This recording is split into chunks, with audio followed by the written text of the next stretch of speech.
इसी बीच मेरा चचवा पहुंच गया रूस में। वीडियो को अब लास्ट बताइए, तक देखिए बेशर्मी की दोस्तों। हद होती है कि रूस युद्ध के मुहाने पे खड़ा है और ये जाके 10,000 करोड़ खान रुपया सर ने कर्जा मांग रहा कितना था कि बेहतरीन हमारे यहाँ तरीके से पाइपलाइन समझाते बिछाना हैं। है, बिछा दीजिए। रूस भगा दिया इसको। जैसे ये कहा कि हमको 10,000 करोड़ रुपया मदद चाहिए, उसी समय रूस ने यूक्रेन कोई पे हमला कितना कर भी दिया। पागल अब रहेगा उसको बताइए, भी कोई समझ में आ गधा भी जाएगा। मतलब इतना बड़ा ये प्रधानमंत्री होके गलती किया जितना हमारा कोई विद्यार्थी गलती नहीं करेगा।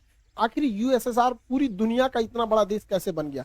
यूएसएसआर का फुल फॉर्म होता है union of Soviet socialist Republican. USSR, इसी को शॉर्टकट में हम लोग पहले सोवियत संघ कहते थे। इसकी शुरुआत होती है 1917 में रूस की क्रांति में। रूस के राजा, जार कहा जाता था रूस के राजा को। उस समय 1917 में जो जार थे यानी राजा थे, उनका नाम था निकोलस द्वितीय। इनके समय भयानक क्रांति हो गई रूस की, जिसे हम वाल्सेविक क्रांति भी कहते थे। और इस क्रांति का जो नायक था वो लेनिन था। लेनिन जर्मनी में एग्जाइल पे था, वापस वो आ गया यहाँ पर, इस क्रांति को बहुत आगे बढ़ावा ले गया। और इस क्रांति के फलस्वरूप रूस जो था एक संगठन बनाया जिसका नाम रखा गया सोवियत संघ। और सोवियत संघ की स्थापना यानी यूएसएसआर की स्थापना 1922 में हो गई थी। और यह सबसे बड़ा देश बना और इसमें 15 छोटे छोटे देश मिलकर एक विशाल खंड का निर्माण करते थे, जिसमें यूक्रेन भी 1922 में यूएसएसआर में शामिल हुआ था, जो अलग हुआ 1991 में अलग हुआ था।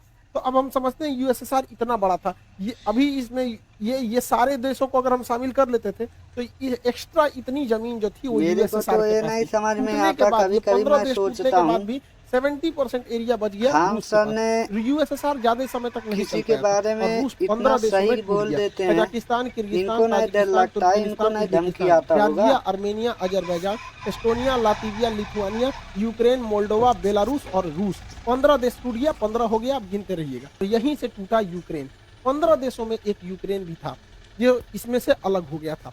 1991 से 2014 तक यूक्रेन में सब कुछ ठीक चल रहा था। जब 1991 में यूक्रेन अलग हुआ था और वहां से लेके 2014 तक में सब ठीक ठाक चल रहा था। 14 में क्या हुआ, यहाँ के एक जो राष्ट्रपति थे उनका नाम था पेट्रो यानुकोविच। ये जो थे ये रूस के समर्थक थे।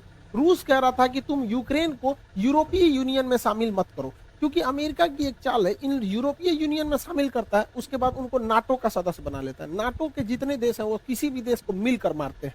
अब उसमें सारे खतरनाक खतरनाक देश है, जैसे उसमें इंडिया, चाइना, जापान, पाकिस्तान इस साइड वाले नहीं है, ज्यादातर यूरोप और अमेरिका वाले। उसमें फ्रांस भी आ जाता है, ब्रिटेन भी आ जाता है, अमेरिका, इटली, ये सब आ जाते हैं।